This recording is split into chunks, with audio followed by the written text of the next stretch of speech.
noches, chicos. Ahora continuamos entonces. La semana pasada tuvimos la oportunidad de conversar respecto de las modificaciones que se habían producido con la entrada en vigencia de este nuevo decreto supremo, que era pues el que regulaba ya el nuevo reglamento de la ley de contrataciones con el Estado, ¿verdad? Aprobado o vigente ya desde el 29 de enero de este año. Es el decreto supremo 344 del 2018. Estuvimos conversando, para los que no recuerdan o los que están recién reincorporándose, respecto a las modificaciones que se dieron en la contratación directa, ¿no? Vimos por ahí que se habían ampliado un poquito los plazos para regularizar la contratación por emergencia. Normalmente el plazo para esta contratación por emergencia, para la regularización, era de 10 días. Adicionalmente, la norma ha concedido 10 días más para regularizar cualquier tema relacionado a la garantía. En cuanto a la causal por desabastecimiento inminente, la norma modificó o incorporó de que no era necesaria la contratación de un proceso adicional si es que la prestación o la necesidad se satisfacía con una sola contratación por desabastecimiento, debiendo sí dejarse justificado en el informe que contiene pues el sustento técnico legal de la contratación directa. De igual forma, vimos que en cuanto a la causal de contratación directa por adquisición o arrendamiento, se había permitido ampliar esta causal no solamente al arrendamiento, o sea, no solamente al alquiler del inmueble, sino también al primer acondicionamiento de este inmueble, es decir, a la adecuación de las dimensiones y disposiciones de sus espacios y a la dotación y a las instalaciones de equipamiento, de tal forma que cuando una entidad pública quiera, por ejemplo, alquilar algún inmueble a través de esta causal de contratación directa, adquisición o arrendamiento, va a poder realizar no solo esta contratación, sino también el primer acondicionamiento, y está exonerado, o sea, es una contratación directa. ¿Sí? Esas entonces son las modificaciones más saltantes respecto a las contrataciones directas. También estuvimos viendo en cuanto a las contrataciones directas, que como les mencioné, ¿verdad? La contratación pública siempre tiene 3 etapas: las actuaciones preparatorias, el proceso de selección y la ejecución contractual. Cuando hablamos de la contratación directa, de la única etapa de la que nos exoneramos es de la etapa del procedimiento de selección, de forma tal que en una contratación directa siempre vamos a mantener las actuaciones preparatorias y la ejecución contractual. Y en este caso, en cuanto a la ejecución contractual, los plazos que deberíamos cumplir para la suscripción del contrato son los que se señalan en el artículo 141. ¿Ya? Sin embargo, la norma, este decreto supremo, ha señalado que la entidad en esta situación frente a contrataciones directas, en atención a su necesidad, puede definir que los plazos sean distintos, plazos que le permitan suscribir el contrato. Es decir, está permitiendo apartarse de los plazos generales para la suscripción de un contrato que se señalan en el artículo 141. ¿Ya? También menciona estas modificaciones que en el caso de la causal de contratación directa para la defensa de funcionarios y exfuncionarios, no corresponde o no será necesario realizar una indagación de mercado. Esas son las modificaciones que estuvimos viendo entonces respecto a la contratación directa. En cuanto a las compras corporativas, lo que mencionamos es que podían haber compras corporativas facultativas, como también compras corporativas obligatorias. ¿Ya? En cuanto a las compras corporativas, se supone que varias entidades se unen con la finalidad de encargar a una sola la contratación de ciertos bienes o servicios que los requieren de manera conjunta. Lo que implica es que esta entidad encargada realice la contratación como si fuese un solo proceso. Y tiene como obligaciones recibir los requerimientos de todas las entidades a las que les va a comprar o les va a realizar el procedimiento de selección. Tiene la obligación también de consolidar y homogenizar las características de los bienes y los servicios en general. También va a tener la obligación de determinar el valor estimado, de elaborar y aprobar el expediente de contratación, designar a los comités que sean necesarios para la realización de los procesos de selección y aprobar los documentos del procedimiento, es decir, aprobar las bases. También va a tener la facultad de resolver los recursos de apelación y de, en ser el caso, designar un comité técnico especializado. Recuerden que cuando la entidad encargada de realizar las compras obtenga los resultados del postor que haya ganado la buena pro, debe inmediatamente poner de conocimiento a la entidad a la que le ha realizado la contratación quién es el ganador, para que esta entidad sea la encargada de suscribir directamente el contrato con el proveedor que se haya seleccionado. Esas son algunas de las nociones de las que estuvimos viendo. También el OCE, ya en cuanto a las compras corporativas facultativas, recuerden que las compras corporativas facultativas se regularizan o se sustentan a través de la suscripción de un convenio. El OCE ha publicado o va a publicar mediante directiva un formato estándar para ese convenio, de forma tal que utilicemos un solo formato. Y una vez que se publique este formato estándar del convenio para las compras corporativas facultativas, el uso de este convenio, de este formato, va a ser obligatorio por todas las entidades. Respecto a estas compras corporativas, en realidad son compras bastante productivas, puesto que implica que una sola entidad realice todo el procedimiento de contratación y que finalmente solamente le avise a las otras entidades para la suscripción del contrato, lo cual pues redunda en un tema de eficacia, de eficiencia, y que a veces es muy poco utilizado por las entidades públicas, pero que sin embargo es una buena herramienta para poder contratar y conseguir, por ejemplo, los descuentos por volúmenes, ¿no? No es lo mismo que compremos determinada cantidad para una sola entidad de algún producto en específico, o que compremos pues cantidades o magnitudes mayores para 3 o 4 entidades públicas. Definitivamente nos va a significar una mejora de precios. ¿Qué otro tema estuvimos conversando? Eso fue lo que conversamos básicamente en la clase anterior.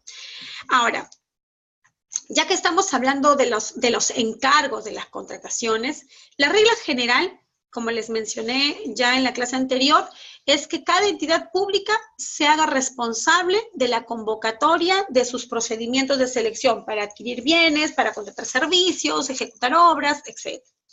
Sin embargo, la norma ha permitido algunas ciertas posibilidades, permitiéndole a la entidad no realizar las contrataciones por sí misma. Una de estas facultades o uno de estos permisos, por llamarlo así, por ejemplo, son las compras corporativas.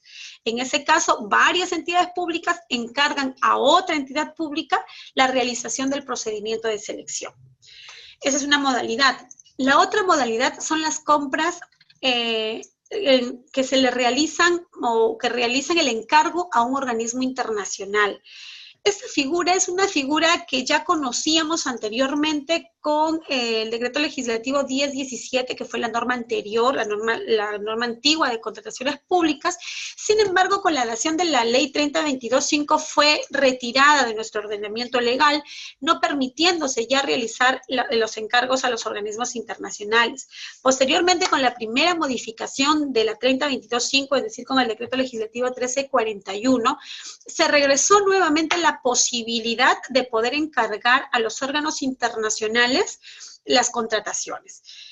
Y así, finalmente, con la dación del Decreto Supremo 344, que es el actual reglamento de la Ley de Contrataciones, nuevamente regresa con fuerza esta figura del encargo a organismos internacionales, figura pues que permite que las entidades públicas puedan encargar no solamente el procedimiento de selección, sino también las actuaciones preparatorias. Entonces, acuérdense, 3 etapas: actuaciones preparatorias, procedimiento de selección y ejecución contractual. O sea, en este caso, la entidad pública solo se queda con la ejecución contractual y encarga a un organismo internacional la realización de las actuaciones preparatorias y procedimiento de selección.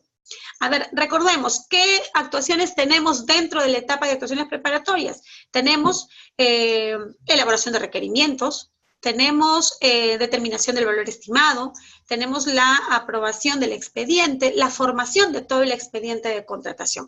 Todas estas actuaciones se le transmiten al organismo internacional. Ahora, la norma sí he precisado literalmente en su artículo 109.2 que para realizar el encargo a organismos internacionales solamente puede encargarse a organismos pero que estén debidamente acreditados y que además solamente cuando se trate de objetos cuya contratación implica una capacidad técnica con la que la entidad no cuenta. Tiene o sí cuenta, pero de manera insuficiente, o además cuando, dada la envergadura o complejidad del objeto contractual, requiere apoyo técnico de mayor especialización. Es decir, la entidad tiene que admitir que no puede realizar esa contratación porque se trata de un bien de mucha especialidad, porque no cuenta con la especialidad técnica para poder hacerse cargo de esa contratación, o la especialidad que tiene pues es insuficiente para la contratación.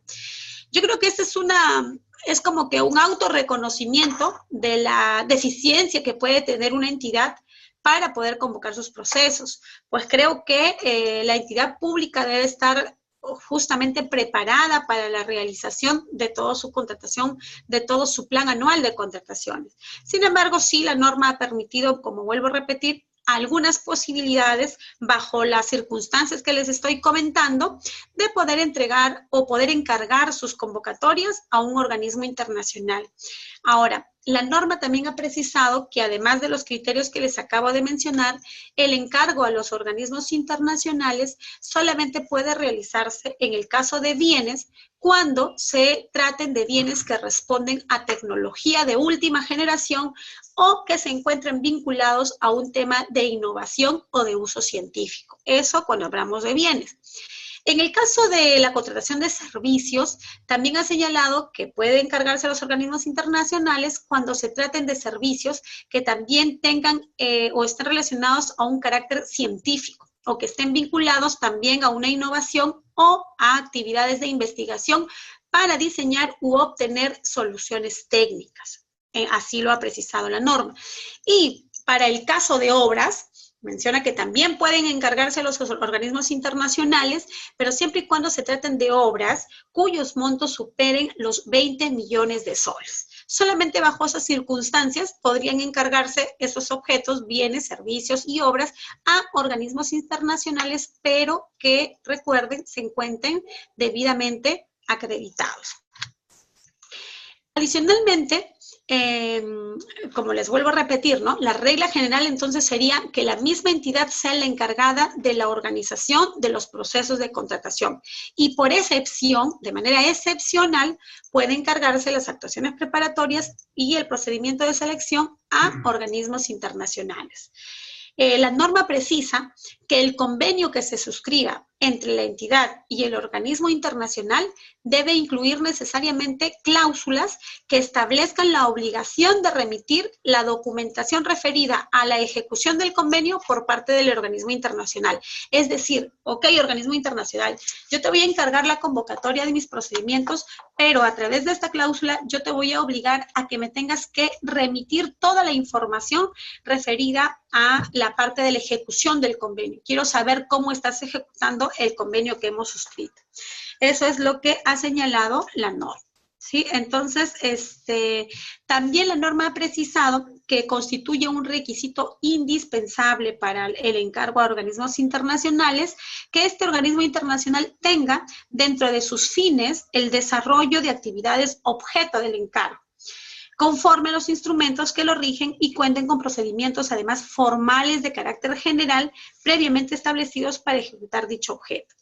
Es importante señalar también que en este caso de los encargos a organismos internacionales es la entidad pública la responsable de registrar en la plataforma del SEACE toda la información relacionada al encargo y al procedimiento encargado según lo que disponga el OCE a través de las directivas correspondientes. ¿Qué pasa en relación a los recursos de apelación que se presenten en estos procedimientos convocados por organismos internacionales? De acuerdo a lo que señala el artículo 109.4 del reglamento, en caso se presentaran los recursos de apelación, el mismo debe ser resuelto por el titular de la entidad encargada, es decir, del organismo internacional. o en este caso por el tribunal, según corresponda por los montos. Vamos a ver más adelante cuáles son los topes. Creo que son 50 UITs. Montos mayores a 50 UITs se interponen ante el Tribunal de Contrataciones. Montos iguales o menores a las 50 UITs se interponen ante el titular de la entidad. En este caso, ante el titular del organismo internacional.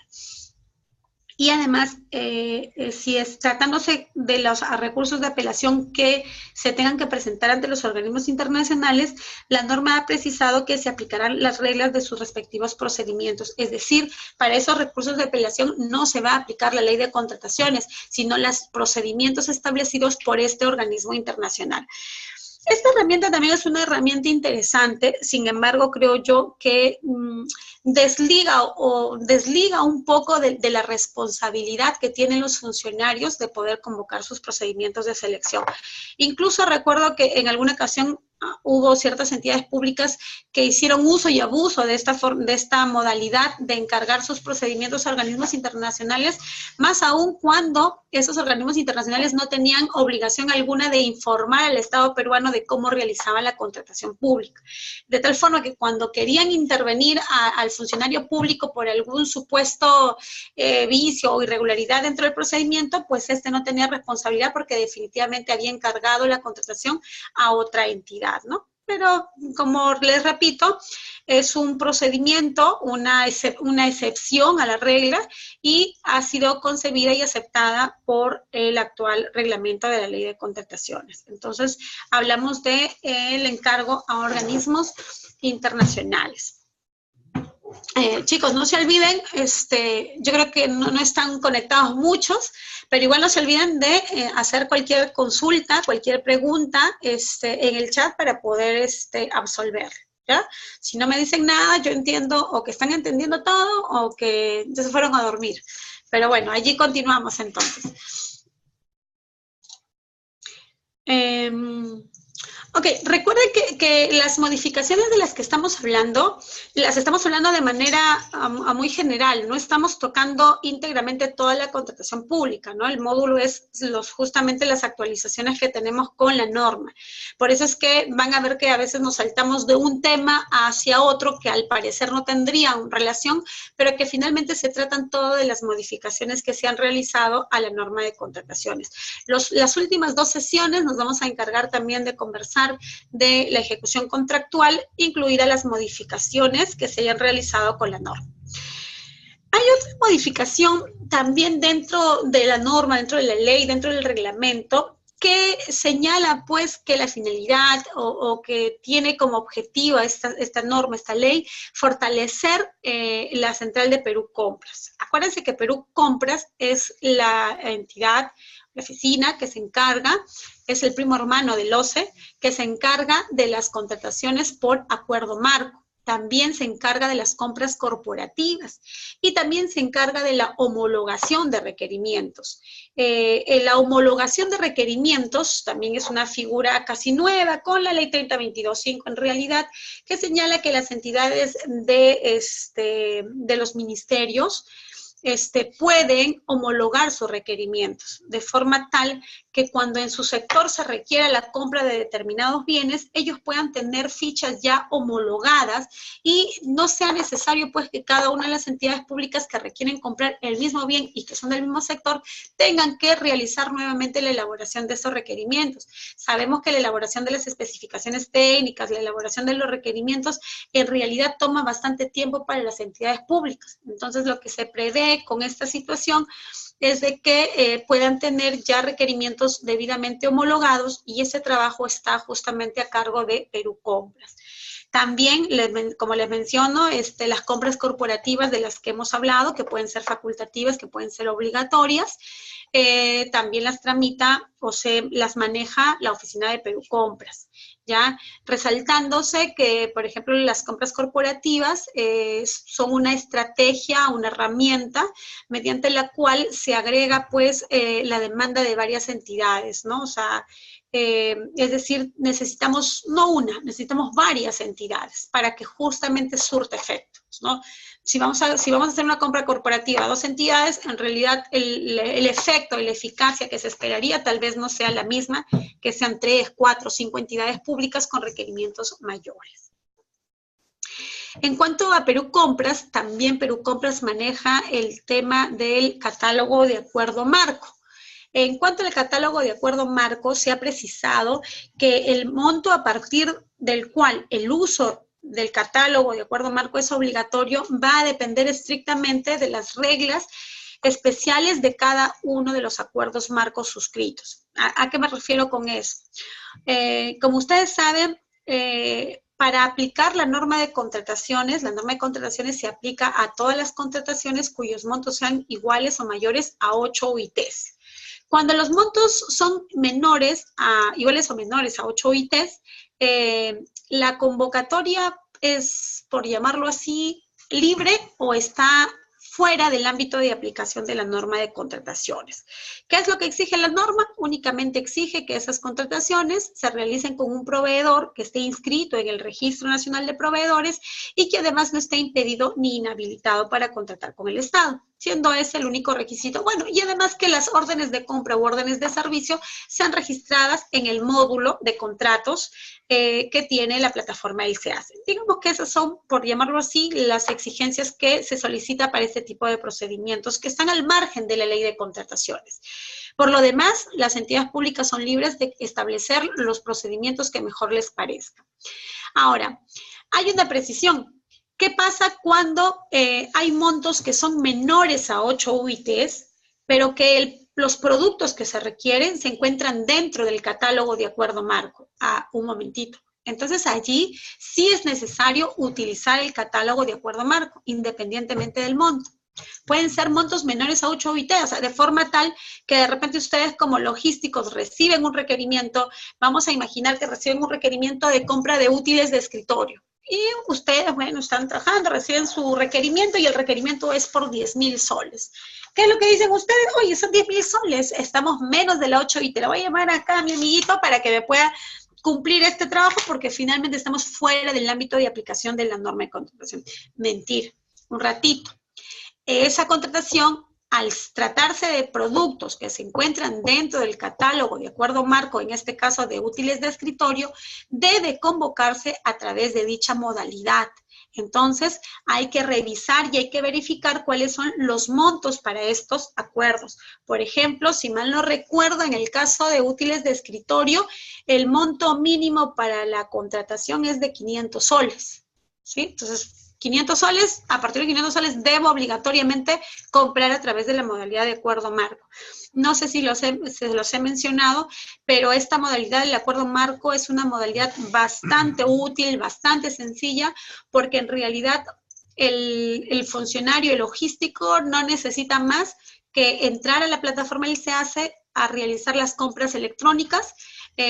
Con el carrito de compras, ubica los productos que desea comprar, los selecciona, coloca las condiciones que está solicitando en su requerimiento e inmediatamente el sistema de manera inequívoca envía a todos los proveedores que están registrados dentro de este convenio para que puedan presentar sus solicitudes. Obviamente a los proveedores que cumplen con los parámetros que ha ingresado la entidad, de forma tal que estos proveedores reciben la alerta y tienen un plazo para emitir sus cotizaciones. Cuando lleguen las cotizaciones a la entidad sin que exista una intermediación entre el proveedor y la entidad va a seleccionar a la oferta más baja y procederá luego a emitir la orden de compra electrónica, la que es notificada también a través de la plataforma, y finalmente así se formaliza la obligación de contratar. Entonces es un procedimiento bastante sencillo, bastante rápido, que permite pues que la contratación sea más eficiente. Eso es lo que podemos decir en cuanto al fortalecimiento de Perú Compras, en esos 3 niveles, en cuanto a los catálogos de acuerdo marco, en cuanto a las compras corporativas y en cuanto a las fichas de homologación.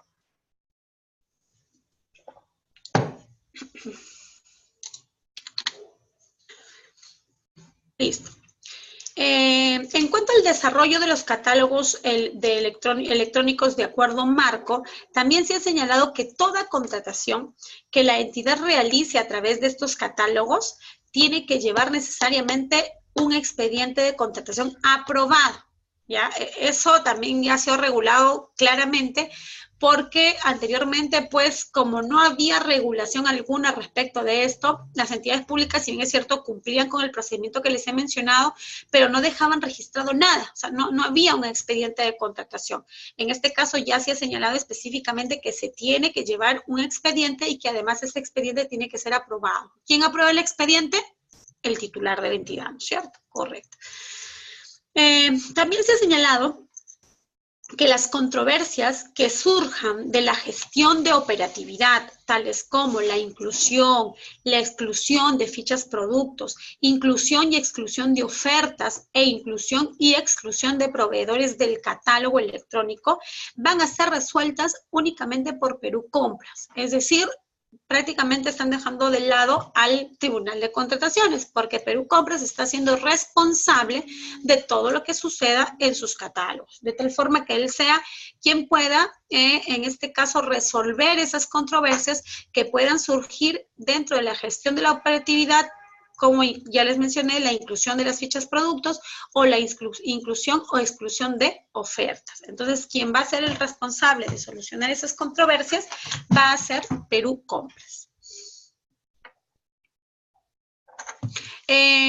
También se ha mencionado respecto a estas modificaciones en el desarrollo de catálogo electrónico y acuerdos marcos, que el contrato se va a se perfecciona con la aceptación de la orden de compra o la orden de servicio que es emitida a través del aplicativo de catálogos de acuerdo marco, también u otros documentos que Perú Compra determine. Es decir, vuelve a ratificar que es Perú Compras quien se va a hacer cargo del desarrollo de estos catálogos, indicando que el contrato se perfecciona con la emisión de esa orden de compra o esa orden de servicio. ¿Sí? Eso es entonces lo que tenemos en relación al desarrollo de catálogos electrónicos de acuerdo marco, así se denominan. ¿Qué catálogos tenemos vigentes? A ver, me parece que están vigentes el acuerdo marco de útiles de escritorio, el de materiales de ayuda humanitaria, también está vigente el de computadoras, toners y consumibles, y también el de, no sé si entra en vigencia, el de pasajes aéreos, ¿sí? Todos esos bienes se tienen que convocar a través de la plataforma de Perú Compras, que finalmente te lleva a la plataforma del SEACE, pero que en este caso los catálogos son administrados por Perú Compras. Muy bien, avanzamos. ¿Qué modificaciones nos trae esta nueva norma respecto del recurso de apelación? Primero es importante conversarles un poquito respecto al recurso de apelación. El recurso de apelación es un mecanismo de defensa que tienen los proveedores que participan en un procedimiento de selección y que no son, pues, favorecidos con este otorgamiento de la buena pro, o que sienten que se ha vulnerado algún derecho, ya sea en la etapa de admisión, en la etapa de calificación, o justamente al momento de otorgar la buena pro. Teniendo pues habilitado el derecho de poder interponer el recurso de apelación, ya sea ante el titular de la entidad o ante el Tribunal de Contrataciones, dependiendo de los montos, no depende del tipo del procedimiento de selección, sino dependiendo del monto, para poder justamente impugnar los resultados de la evaluación o de la calificación del procedimiento de selección. En este caso, este recurso, ya sea que se presente ante el titular de la entidad o ante el Tribunal de Contrataciones, dispone que se presente como un requisito de admisibilidad una garantía del 3% del total del valor referencial del proceso impugnado o del ítem que desea impugnarse si se tratase de procedimientos por relación de ítems. Anteriormente la norma establecía como tope para la aplicación de la garantía que eran 200 UIT, Sin embargo, ahora se ha ampliado hasta 300 UITs vigentes a la interposición del recurso. O sea, es el monto máximo que se va a poder cobrar por el recurso de apelación. Pero obviamente eso es para procesos de muchos montos, de un monto muchísimo mayor, ¿no? Altísimo. Para los otros procedimientos siempre será el 3%. Esta de las 300 UIT solamente es el tope para los procedimientos. Entonces, en cuanto les mencioné, en cuanto a la competencia, el recurso de apelación, si son por montos, cuando se trata de montos iguales o menores a 50 UITs, el recurso se presenta ante el titular de la entidad. Y cuando se trata de montos mayores a 50 UITs, se presentará ante el Tribunal de Contrataciones. Ese es el tema de la competencia. En cuanto al plazo, que se tiene para la presentación de los recursos de apelación, la norma señala que son 8 días cuando se trata de concursos, solicitaciones públicas y 5 días cuando se trate de adjudicaciones simplificadas u otros procedimientos. Adicionalmente, hay una norma que hay que tener en cuenta, que es el caso de la subasta inversa electrónica. La norma señala que cuando la subasta inversa electrónica tenga el monto que sea igual a una licitación pública, entonces el plazo para impugnar es de 8 días. Y cuando la subasta inversa tenga el monto que corresponda a una adjudicación simplificada, el plazo es de 5 días. Entonces hay que tener cuidado porque no siempre las subastas inversas van a tener 8 o 5 días para interponer el recurso de apelación. Va a depender mucho del monto de esa subasta inversa. ¿Ya?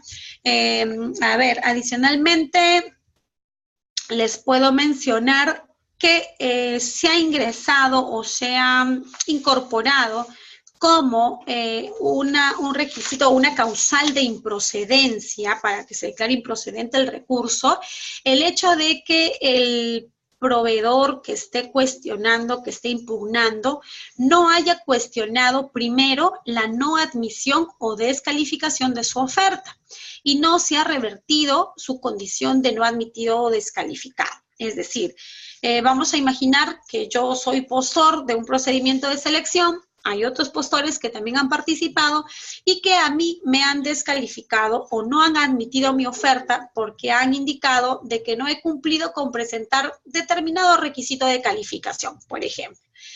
Y finalmente, como es un requisito de calificación, han descalificado mi oferta y por lo tanto me han dejado al margen del procedimiento de selección, quitándome lo que se denomina la legitimidad para obrar. Porque ¿quiénes pueden impugnar? Pueden impugnar solamente aquellas personas que han sido parte del procedimiento. Y si a mí me están descalificando, me están excluyendo del procedimiento y por lo tanto yo no tendría esa legitimidad para obrar. Es decir, yo no estaría autorizado para poder interponer ese recurso de apelación. Ahora, ¿qué pasa si yo interpongo mi recurso de impugnación, mi recurso de apelación, porque digo, oye, está mal, la buena pro, no debieran otorgarle a este proveedor porque ese proveedor no ha cumplido, este proveedor tampoco ha presentado ese documento, etc. En ese caso, ten por seguro que lo primero que tienes que hacer como proveedor es impugnar tu no admisión o tu descalificación y conseguir que se revierta esa situación, de tal forma que tus pretensiones podrían ser como una pretensión principal que se deje sin efecto la descalificación que se ha producido con tu propuesta y que por motivo de eso te regresen al procedimiento de selección y que ya como consecuencia de aquello, en todo caso, pues se resuelve el fondo del recurso de apelación, de corresponder de repente quitársele la buena pro al otro postor que ha sido injustamente favorecido con la buena pro y que se retorne la buena pro a quien corresponde, ¿sí? ¿Me dejo entender? O sea, lo que debe realizar primero el proveedor para poder impugnar es impugnar o cuestionar su no admisión o su descalificación de la oferta y lograr revertir esa situación. En caso contrario, el titular de la entidad o el Tribunal de Contrataciones está facultado para declarar improcedente el recurso de apelación. ¿Y qué pasa cuando nos declaran improcedente nuestro recurso de apelación? Además de que no nos den la razón, ¿qué otra cosa pasa? Algo que nos va a doler más que no nos den la razón. Nos van a ejecutar la garantía. Entonces, no solamente nos vamos a quedar con el sinsabor de que no nos dieron la razón, sino que además nos van a ejecutar la garantía que dependiendo de los montos, pues no va a ser nada pequeño, el 3% del valor referencial. Entonces, mucho cuidado, mucha atención con estas disposiciones a efectos de que esos recursos no puedan caer en causales de improcedencia. ¿Listo? Acuérdense también que en cuanto a las garantías, se mantiene lo mismo. Las garantías tienen que ser emitidas por entidades que estén autorizadas para la emisión de las garantías, ¿sí? Eso sí se mantiene. Y en cuanto al plazo de las garantías, la norma, eso también se mantiene. La norma ha señalado que cuando se presente ante la entidad el recurso, la garantía tiene un plazo de vigencia mínimo de 30 días, mientras que cuando el recurso de apelación sea presentado al Tribunal de Contrataciones, la garantía debe tener una vigencia de 60 días. ¿Ya? También son pequeños detalles que hay que tenerlos en cuenta para la correcta interposición del recurso de apelación. A ver, me dice Noelia, que explique un poco más sobre las garantías. Ok, Noelia, respecto de las garantías para el recurso de apelación, ¿o te refieres de las garantías en general? Vamos a hablar de las garantías en general, entonces, Noelia, ¿te parece? Ok. La primera garantía que encontramos en el procedimiento de selección es la garantía por la interposición del recurso de apelación. Y como ya les vengo mencionando, esta garantía constituye un requisito de admisibilidad para la presentación de este recurso de apelación. Requisito que, por cierto, es subsanable. ¿A qué me refiero cuando digo que es subsanable? Cuando los postores presenten su recurso de apelación y por A o B hayan omitido la presentación de esta garantía, el tribunal o la entidad tiene que otorgarles un plazo para poder subsanar la presentación de esa garantía. Les otorga un plazo de 2 días para poder subsanar. Luego de ello, si no se presenta la garantía, entonces el recurso es rechazado de plano. En cuanto a la garantía para el recurso de apelación, la norma señala que esa debe corresponder al 3% del valor total del del procedimiento de selección, del valor referencial, o en todo caso del valor del ítem que se está impugnando. ¿Ya? Eso es lo que menciona la ley en el artículo 124. Tiene que ser el 3% del valor estimado o del valor referencial. Acuérdense también, ahora que hablamos del valor estimado o del valor referencial, que la norma modificó y ha señalado que cuando hablamos de bienes y servicios, hablamos de valor estimado. Y cuando hablamos de obra y de consultorías de obras, hablamos de valor referencial. Entonces va a ser, por eso les menciono, el 3% del valor estimado o del valor referencial. Ya también les mencioné que la garantía tiene un tope máximo de 300 UITs vigentes al momento de interponer el recurso.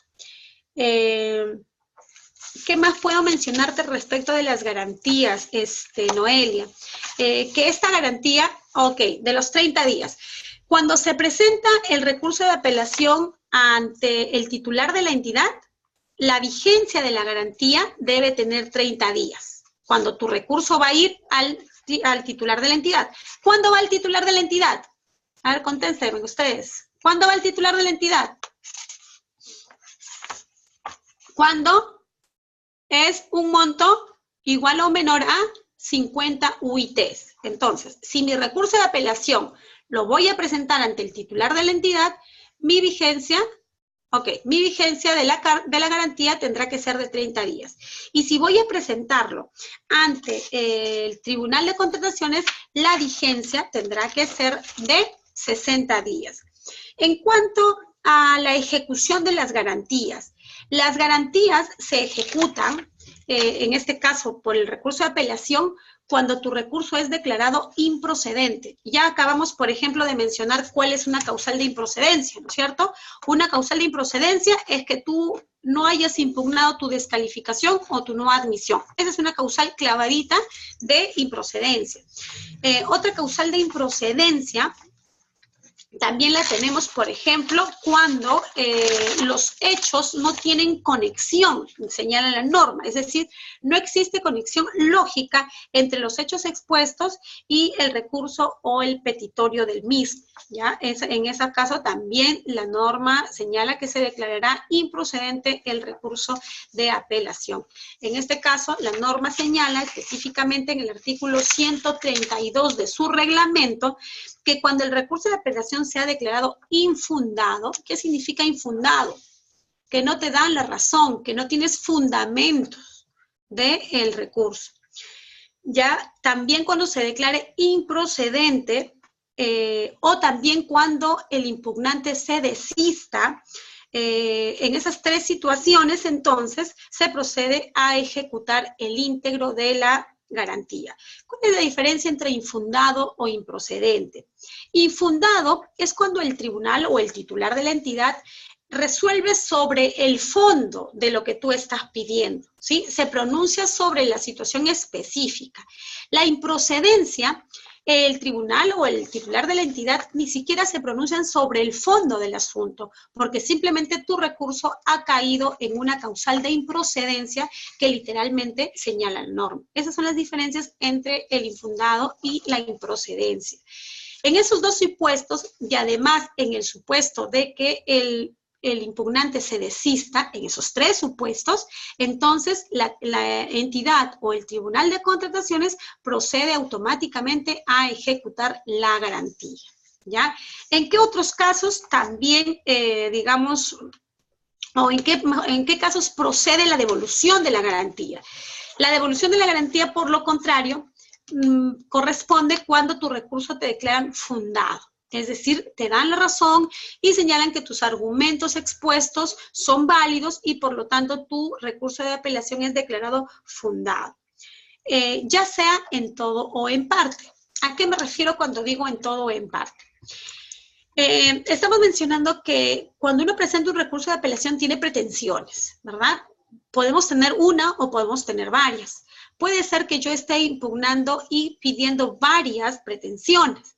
Si me declaran al menos válida una parte de mis pretensiones, entonces eso es suficiente para que el tribunal o la entidad me pueda devolver mi garantía. Entonces, allí va otro consejito, ¿no? Siempre presenten, o sea, causales, varias pretensiones de forma tal que por lo menos una sea válidamente admitida para por lo menos conseguir la devolución de la garantía.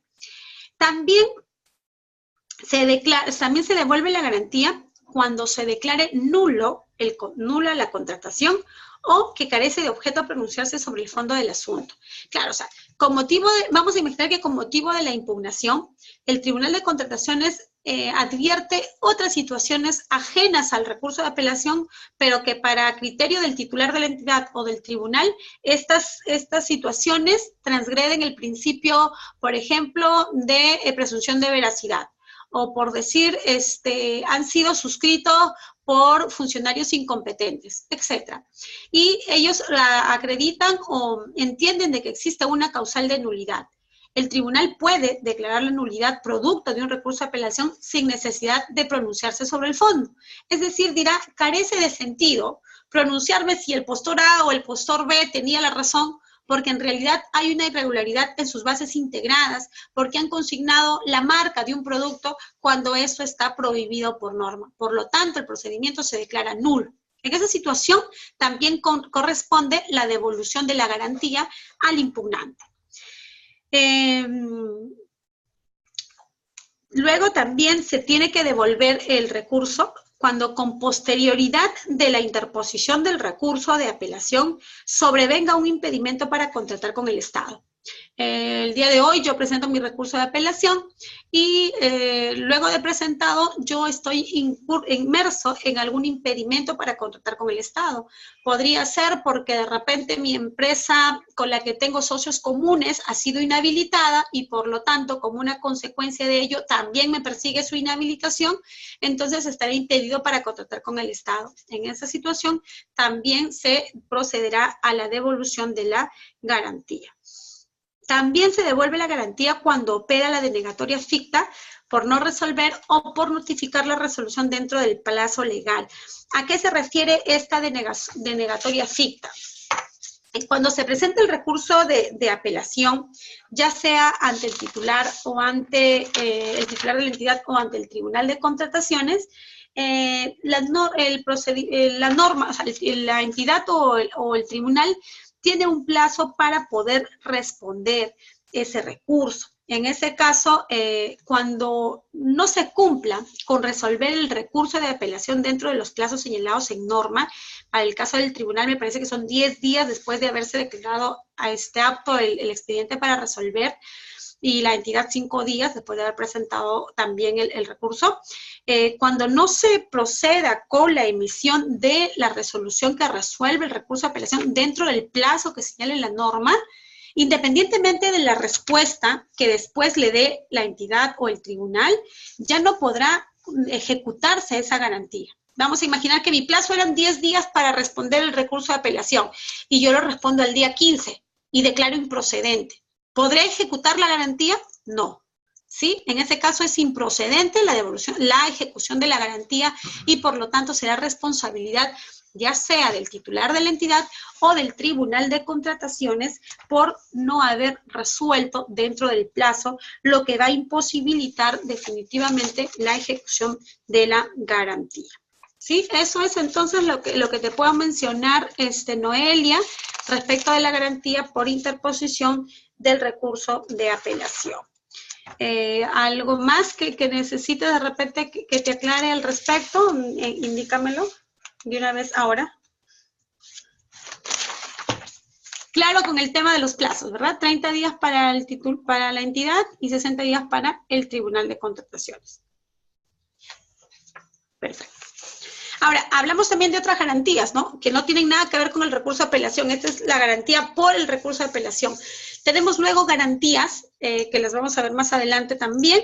Tenemos la garantía del fiel cumplimiento, que la garantía se otorga por el 10% del monto total del contrato para asegurar el fiel cumplimiento de las obligaciones del contratista. También tenemos la garantía por adelantos, y en este caso, más adelante vamos a conversar de la modificación que se ha realizado en el reglamento en cuanto contempla la posibilidad de que se considere la figura de un fideicomiso como garantía por el adelanto que se le puede dar a los ejecutores de obra. Esa es una modalidad bastante interesante, recién innovada a través de este nuevo reglamento, que al parecer pues va a permitir que los postores, o ya en este caso los ejecutores de contrato, los contratistas, para solicitar su adelanto, presenten en lugar de una garantía un fideicomiso, cuyo beneficiaria sería la entidad quien va a habilitar el tema de los gastos que se realicen a través de este fideicomiso. De forma tal que sí tenga cierto control en que los gastos que se realicen por parte del contratista de ese fideicomiso sirvan estrictamente para la compra de materiales que estén destinados para la correcta ejecución del contrato de obra. ¿Ya? Eso es una medida interesante, la vamos a conversar igual más adelante, ¿ya? En el caso, Noelia, de las garantías de fiel cumplimiento que equivalen a un total del 10% del monto del contrato, esas garantías se ejecutan solamente ante un incumplimiento por parte del contratista. O también nos puede servir, por ejemplo, para el cobro de penalidades. Esa garantía también se ejecuta cuando el contratista no cumple con renovarla oportunamente. Las garantías tienen, en este caso del fiel cumplimiento, que estar vigentes por el periodo igual a la ejecución del contrato. Si mi contrato de prestación de servicios es por un año, mi garantía debería estar también otorgada por un año. Vamos a imaginar que la entidad me permitió que yo otorgara una garantía por menor tiempo. Esa garantía tiene que renovarse de forma tal que mientras esté vigente el contrato, automáticamente también tiene que estar vigente la garantía. En cuanto a este tipo de garantías, hablamos que las garantías son solidarias, que no se pueden de realización automática, es decir, ¿a qué me refiero con realización automática? Que ante algún incumplimiento, la entidad lo único que tiene que hacer es requerir al banco o a la entidad emisora de esa garantía la ejecución inmediata, a lo que el banco no puede negarse. Al banco por ponerles un ejemplo, no le va a interesar saber el motivo, la causal, o decirle, no, pero espérate, si va a cumplir, etc. Lo único que hace la entidad es requerirle a la entidad financiera o al banco que ha emitido esa garantía la ejecución, y el banco tiene que proceder inmediatamente a realizar el depósito o la ejecución de la garantía a favor de la entidad. Eso es lo que te puedo precisar. Esa garantía también muchas veces sirve pues para que al finalizar el contrato, de existir alguna prestación inconclusa o algún saldo a favor de la entidad puede hacerse acreedora de ese saldo a través de esa garantía. ¿Sí? Entonces, eso es lo que te puedo hablar o contar respecto de las garantías, que espero te haya servido. Entonces, continuamos. Ya, igual, ya saben, cualquier cosita, me avisan y conversamos sobre el tema.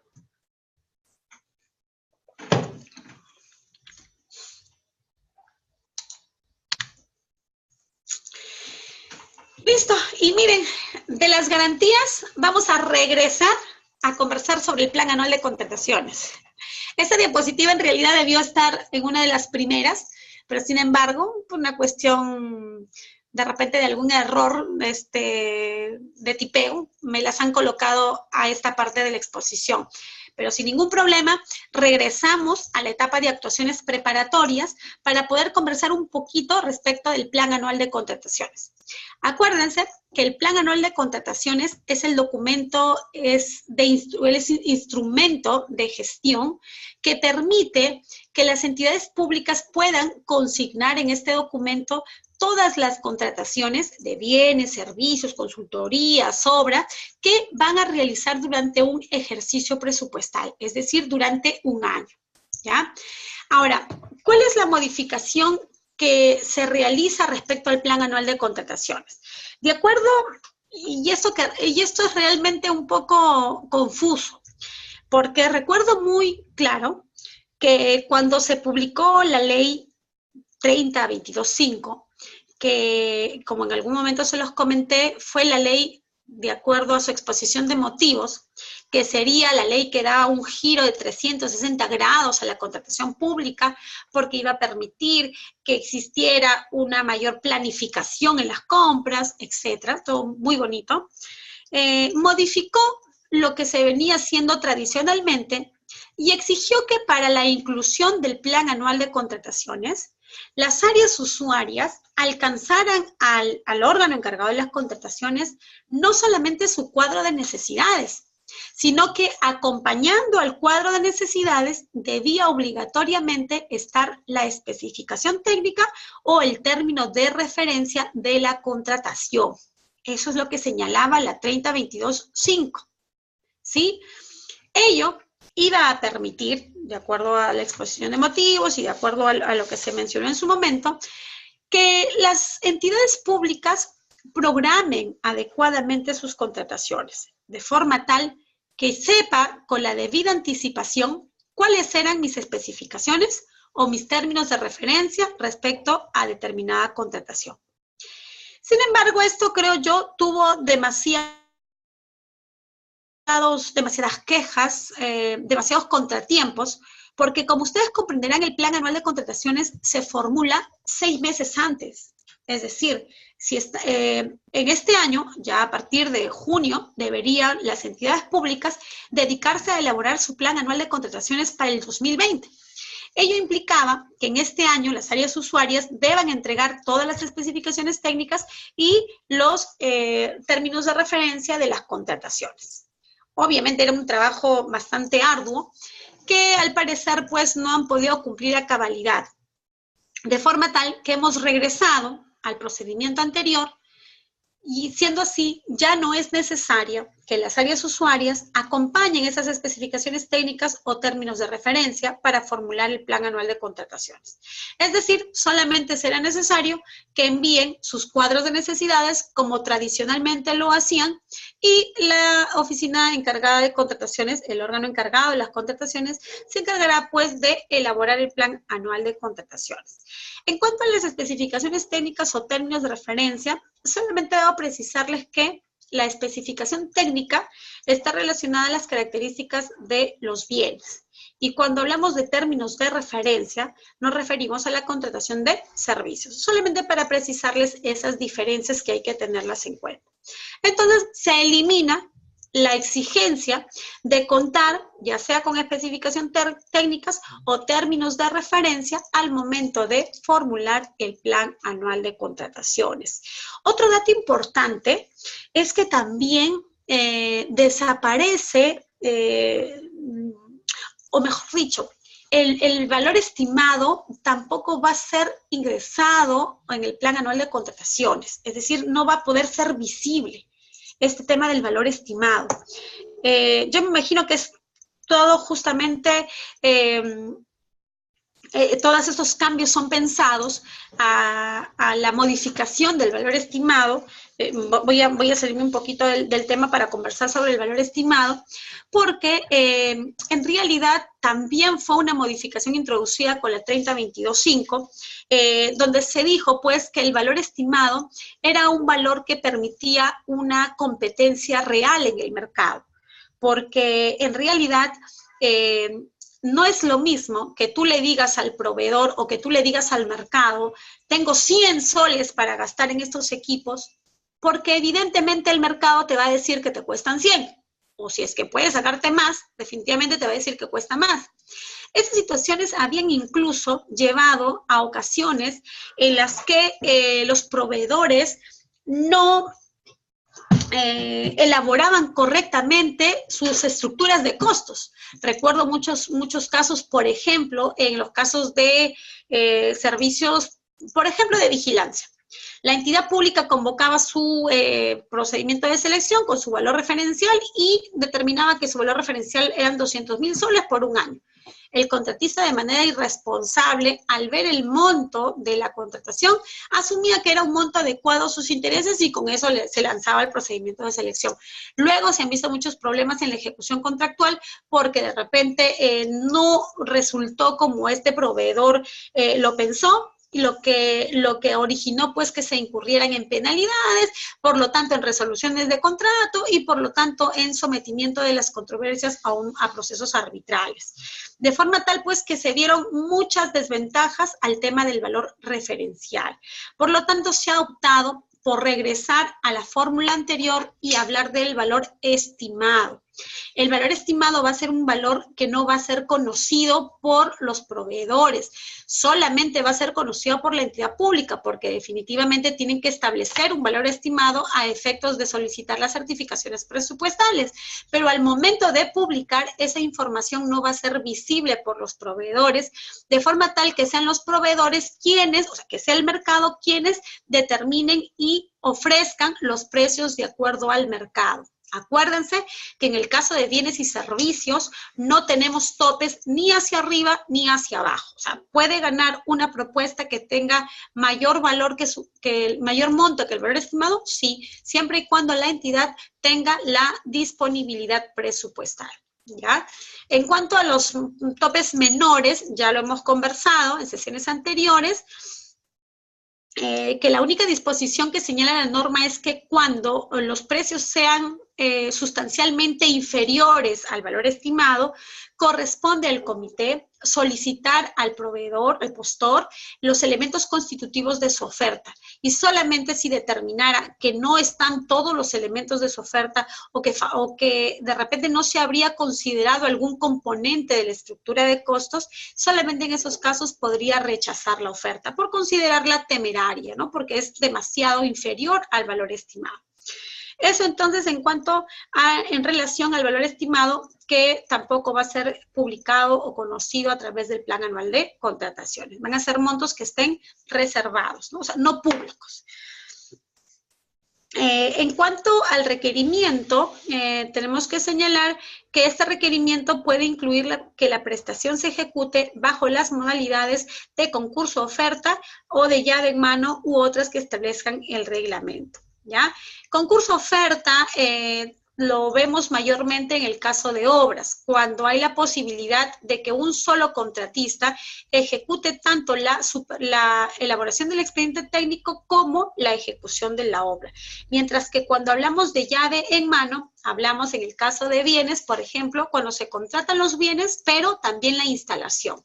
Y en el caso de obras, cuando contratamos la ejecución de la obra y la instalación o la puesta en funcionamiento de esa referida obra. Es lo que son figuras tradicionales también ya de la norma que han sido nuevamente recogidas en estas modificaciones.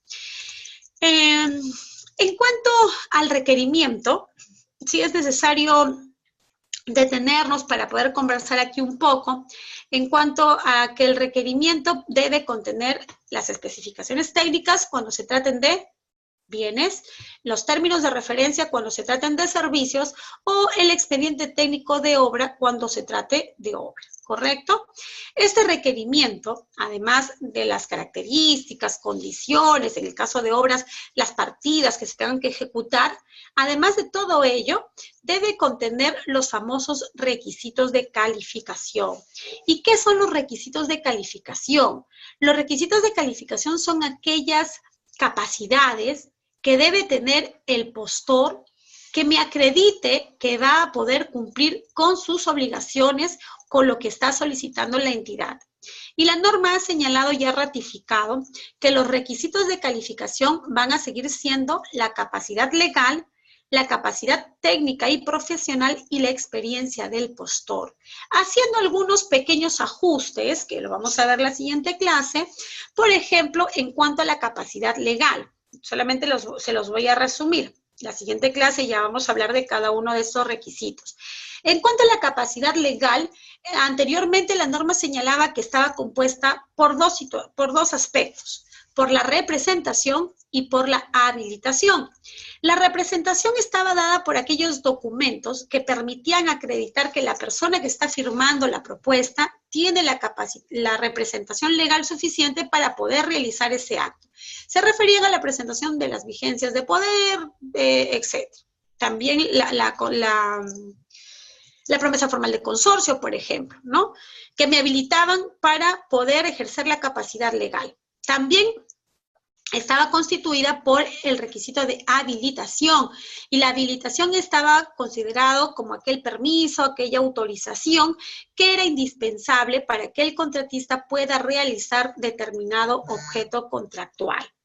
La modificación de la norma ha indicado que en cuanto a la capacidad legal, la representación legal ya no va a ser considerado como un requisito de calificación, sino pasa a ser un documento para la admisión de la oferta, de forma tal que en la capacidad legal solamente nos quedamos con el requisito de habilitación. En cuanto a la capacidad técnica y profesional, la norma también ha señalado algunos ajustes, por ejemplo, precisando que en el caso de bienes solamente va a ser necesario calificar la evaluación o la capacidad profesional siempre y cuando se trate de bienes o de convocatoria bajo la modalidad de llave en mano. Es decir, cuando además de la compra de los bienes necesite la instalación. Solamente en esos casos se va a justificar, pues, que la entidad evalúe al profesional propuesto, porque si no, no tendría caso que en una contratación de bienes se evalúe, pues, a un personal, ¿verdad? Porque no tendría trabajo alguno que realizar en la contratación. También se han hecho algunas pequeñas modificaciones en cuanto a plazos y a montos en lo que respecta a la experiencia del postor, habiéndose precisado que puede ser en la especialidad o en la actividad. Estas situaciones las vamos a conversar en la siguiente semana, donde vamos a ver todo lo relacionado a los requisitos de calificación, ¿ya? Les voy a mostrar en la siguiente clase una tabla de justamente esos requisitos de calificación donde ya se han resumido por objeto contractual, de forma tal que los conozcamos de una manera muy sencilla, cuáles son los requisitos de calificación que se utilizan para el tema de bienes, para el tema de servicios, para las consultorías o para la ejecución de obras. En cuanto a los requisitos de calificación, debo precisarles que estos corresponden exclusivamente al área usuaria, es decir, a aquella área que elabora los requerimientos, que elabora el término de referencia o que elabora la especificación técnica. A ella le corresponde la elaboración de estos requisitos de calificación. Los requisitos de calificación definitivamente, les vuelvo a repetir, son fijados por esta área usuaria en el requerimiento, de forma tal que el comité de selección lo único que debe hacer es trasladar los requisitos de calificación que se encuentran en el requerimiento y los debe pasar a los documentos estándar aprobados por OCE, es decir, a las bases. ¿Okay?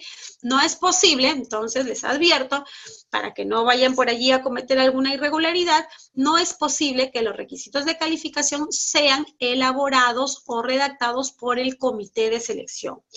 Si el área usuaria no consignó ningún requisito de calificación, porque hay requisitos obligatorios y otros son facultativos, de forma tal que solamente lo obligatorio, como su mismo nombre lo dice, es obligatorio y si no está, será causal de nulidad. Pero si vamos a imaginar que la entidad pública o que el área usuaria solamente hace uso del requisito obligatorio y que no hace mención a ningún otro requisito opcional como lo son la experiencia, por ejemplo.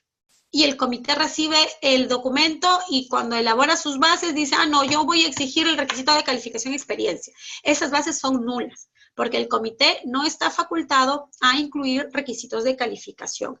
Esa es una labor que le corresponde única y exclusivamente al área usuaria y que deben estar consignados en el requisito, en el requerimiento. Es diferente tal vez si estamos en una etapa de elaboración de requerimientos donde el área usuaria hace consultas con el órgano encargado y de repente a través de alguna consulta se le sugiere la incorporación de esos requisitos y finalmente el área usuaria hace suyos esos requisitos. Es una cuestión distinta, pero finalmente tienen que estar dentro del requerimiento y tienen que ser elaborados por el área usuaria. ¿Ya? Entonces, nos vamos a quedar allí, pues me quedé sin voz, nos vamos a quedar allí respecto a los requisitos de calificación y el día jueves continuamos con ese tema de requisitos de calificación y seguimos viendo algunas modificaciones.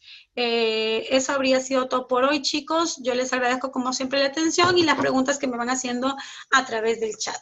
Díganme si tienen alguna consulta respecto a estas modificaciones que hemos conversado para poder absolverlas y si no, bueno, nos despedimos hasta la próxima oportunidad.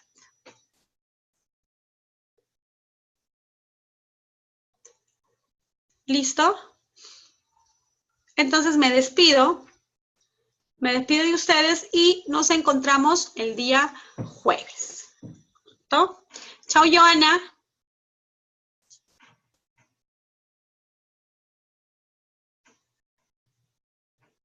Creo que me dejó. Ahí está. Listo. Gracias, Miguel. Buenas noches con todos. Entonces, ya sé que estuvieron por allí.